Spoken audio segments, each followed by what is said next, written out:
Hello everyone, welcome back to our channel Swasthya wonders. నా intermediate fasting 100 days ఛాలెంజ్లో ఇది day 38. నేను 16 straight window చేస్తున్నా. 16 hours fasting, 8 hours eating window. నా eating window morning 9 to evening 5 o'clock.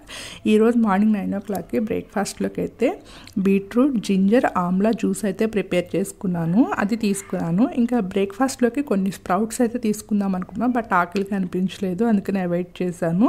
10:30 టైంలో కొన్ని grapes అయితే తీసుకున్నాను. ఇంకా బ్రేక్ఫాస్ట్ కూడా ఎక్కువ ఏం తీసుకోలేదని గ్రేప్స్ కొంచెం ఎక్కువగానే తీసుకున్నాను. ఇంకా ఆఫ్టర్నూన్ లంచ్లోకి అయితే టమాటా మెంతికూర కర్రీ చేసుకుందాం స్టార్ట్ చేస్తాను. నేనైతే ఈరోజు మట్టి పాత్రలో చేస్తున్నాను. నేను ఎప్పుడు మట్టి పాత్రలో అయితే ఇంతకు ముందులో వాడలేదు, ఇదే ఫస్ట్ టైము. నేను 2025 ఇయర్లో కొన్ని రెజల్యూషన్స్ స్టార్టింగ్లో కొన్ని రెజల్యూషన్స్ తీసుకోవాలనుకుని ఒక వీడియో కూడా చేశాను.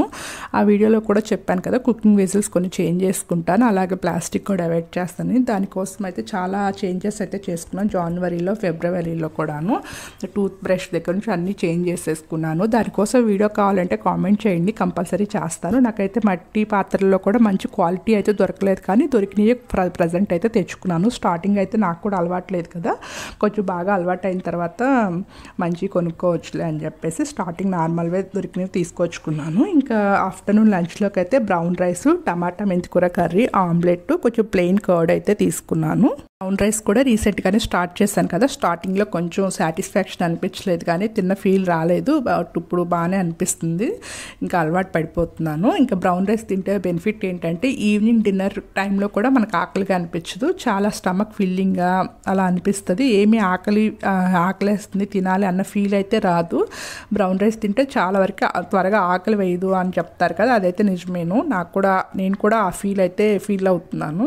ఇంకా ఈవినింగ్ డిన్నర్లోకి అయితే నేను వెజిటేబుల్స్ ఇంకా బన్సీరవ్వతో అయితే ఉప్మా ప్రిపేర్ చేసుకున్నాను. ఇది కూడా ఇంతకు ముందులో అయితే ఇట్లా ఉప్మా చేయాలి అనుకున్నప్పుడు నాన్ స్టిక్ ప్యాన్లో కానీ లేకపోతే అల్యూమినియం కడాయిలో కానీ చేసేదాన్ని. ఇప్పుడైతే ఐరన్ కడాయి తెచ్చుకున్నాను, దానిలో చేస్తున్నాను. చాలా వరకు చేంజెస్ అయితే చేసుకున్నాను. అన్నీ చేంజ్ చేసుకోకపోయినా ఒక 80% వరకు అయితే చేంజ్ చేసుకున్నాను. ఈ చేంజెస్ అన్నీ కూడా నేను హెల్దీ లైఫ్ స్టైల్ కోసమే చేంజ్ చేసుకున్నాను. నేను చేసుకున్న చేంజెస్ ఏంటో కావాలి అంటే ఏం చేంజెస్ చేసుకున్నాను అనేది కావాలి అంటే కామెంట్ చేస్తే వీడియో అయితే కంపల్సరీ చేస్తాను. నా ఈవినింగ్ డిన్నర్లోకి అయితే బన్సీ రవ్వ ఇంకా వెజిటేబుల్ ఉప్మా అయితే తీసుకున్నాను.